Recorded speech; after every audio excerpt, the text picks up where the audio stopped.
وەزارەتی پەروەردەی هەرێم چەند ساڵێکە گواستنەوەی مامۆستایانی میلاکی لە نێوان پەروەردەکاندا ڕاگرتووە.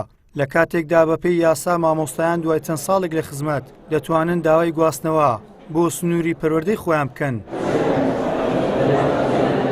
وەزیری پەروەردە لە وەڵامی پەیامدا بۆ ئەو بابەتە هۆکارەکەی بۆ زۆری میلاکی پەروەردەکان گەڕاندەوە و ئاماژەی بەوەدا هەوڵ دەدەن لە داهاتوو بەپێی پێویستی پەروەردەکان گواستنەوەی مامۆستایانی میلاک دەست پێ بکاتەوە.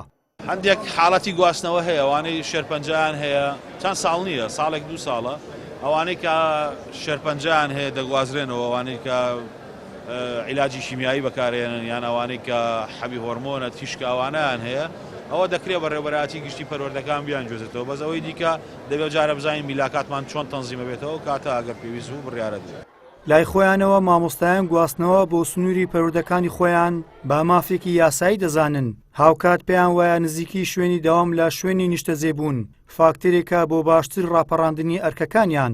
بێگومان گرفتێکی گەورەیە لەبەر ئەوەی مامۆستایان ئەگەر لە شوێنی خۆیان بن باشتر خزمەت دەکەن، باشتر پەروەردەکیان دەگەێنن، باشتر ئەو شتەی پەیامەی پێیانە بە جوانتر دەگەێنن.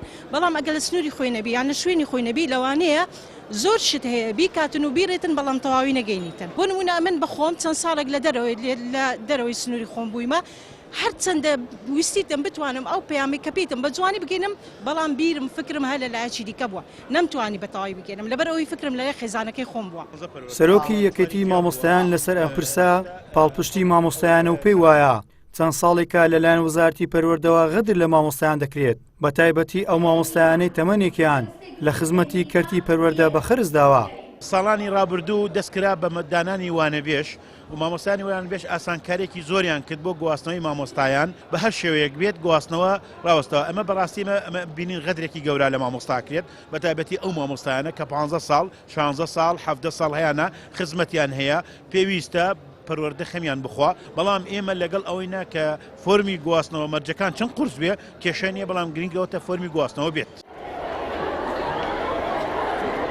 لە سنووری شاری هەولێر 11 پەروەردە هەیە کە سەر بە پەروەردەی گشتی هەولێرن.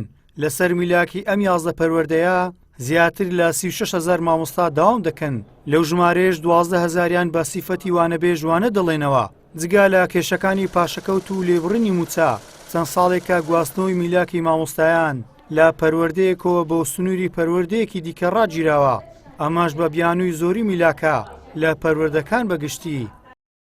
گەیلان سابیر، کەناڵی پەیام، هەولێر.